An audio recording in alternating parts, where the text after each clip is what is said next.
આપણે ઓલા વિડીયોમાં કીધું કે આપણી રાપ પડી ગઈ એટલે એ રાપને સીધી કરવા માટે આવી જાય આપણે વેલ્ડિંગવાળાની દુકાને. મામા બેઠા છે અને ભાઈ હવે રાપને કંઈક કરે છે પ્રોસેસ ને હવે દાઢા પડી જાય એટલે એને સીધા કરવા જોઈએ કે વેલ્ડિંગ કરવું જોઈએ એટલે એ ભાઈ કાપે છે દાઢાને હવે હેરખાથી કાપી નીકળ શોર્ટે તો ઠીક ન કરી કે તમારે નવી રાપ લેવી જોઈએ.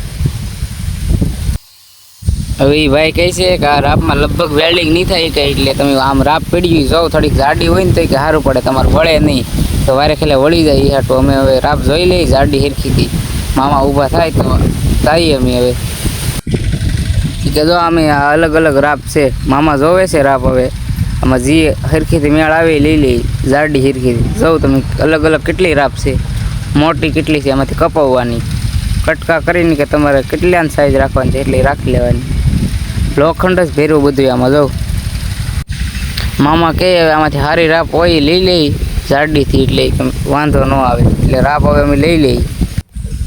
મામાએ રાપ તો હવે લીધી છે હવે હાથમાં એ મેળ આવી જાય ઠીક છે હવે લઈને જાય આમ કપાવવી જોઈએ એને મોટી છે બહુ આ લોખંડ જ છે બધે જો કેટલું લોખંડ તમામ પ્રકારનું લોખંડ મળે.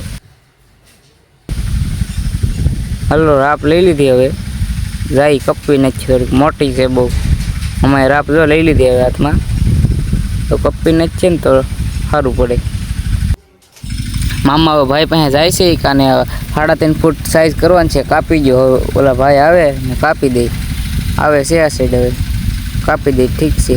મામા પાછા ઈંધેર જાય રાપ કાપવા માટે જાય છે હવે ઈંધેર આમ કાપીને ફેરકી લઈને જાય ઘેર પછી આંકવા મળીએ પાછા ટ્રેક્ટર. રાપ કપાઈ ગઈ છે હવે જઈ ઘર બાજુ એટલે સીધા પાછા જઈને ટ્રેક્ટર આંકવા મળીએ.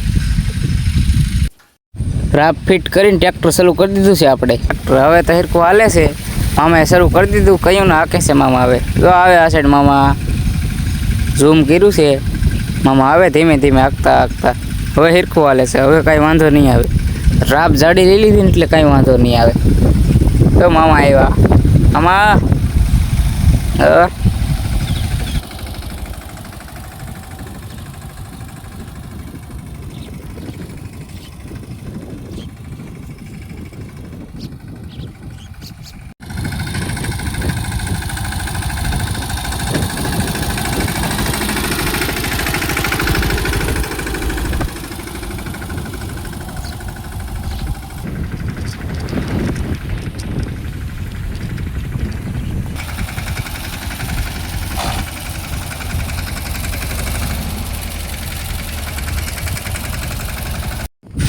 હવે હું મામા પાસે જાઉં આ ખેતરમાં ટ્રેક્ટર હાલી ગયું એટલે મામા કહે તો બીજે જઈએ હવે બીજે ખેતર હાંકવા જવાનું છે એટલે મામા પાસે જઈને બીજે ખેતર વહી જાય હાંકવા. હવે થોડુંક હેઠે બાકી છે એ મામા હાંક નાખે હેઠે હેઠે બાકી છે જવું તમે આ હેઠે એટલે મામા હાંકી નાખે એટલે જાય થોડુંક બસ અહીંયા હાંકી નાખે મામા એટલે જાય.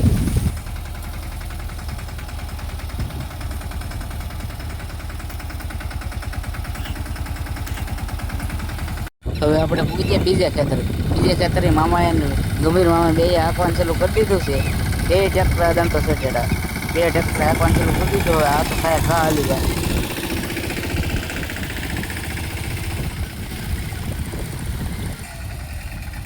બે ટ્રેક્ટર એક હારે જ હાલે ગમે એ હાંકવાનું હોય કટર વાવવાનું હોય કે ગમે એ સાણું કળિયું હાંકવાનું હોય બે ટ્રેક્ટરને એક હારે જ હાંકવાના હોય એટલે એક હારે ખાય ઘા કામ થઈ જાય. બે એક હારે હાલતા હોય ને એટલે બેમાં ઉપાડા કાઢ નાખે દાદા એટલે બે સલું થઈ જાય. મામાએ જો સલું કરી દીધું મામાનો ઉપાડો નીકળી ગયો એટલે મામાએ જવા દીધું.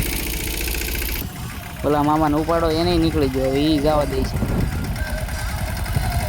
કેમ જાઉં તમે બે ટ્રેક્ટર એક હારે હાલે એટલે કેવા લાગે એકવાર કોમેન્ટ કરી નાખજો જરાક જાઉં તમે બે એક હારે હાલે કેમ લાગે જાઉં બે એક હારે જાય કે નહીં. ચા પીવા હવે બે ટ્રેક્ટરને ઊભા રાખી દીધા ને આ ટ્રેક્ટરમાં બોલ્ટ થોડાક ઢીલા થઈ જાય એટલે ટાઈટ કરી દઈએ નકર વેસમાં રાપ પડી જાય જડે નહીં. પછી ઊભું ટ્રેક્ટર રાખ્યું તા તો મામા અહીંયા ફોનમાં વાતો કરવા માંડ્યા મામાને હક જ ન થાય. આ ટાઈટ કરે છે હવે ટાઈટ થઈ જાય એટલે ચા પી લઈએ અહીંયા ચા પીને જ છે ચા પીને પછી પાછા ચાલુ કરી દઈએ.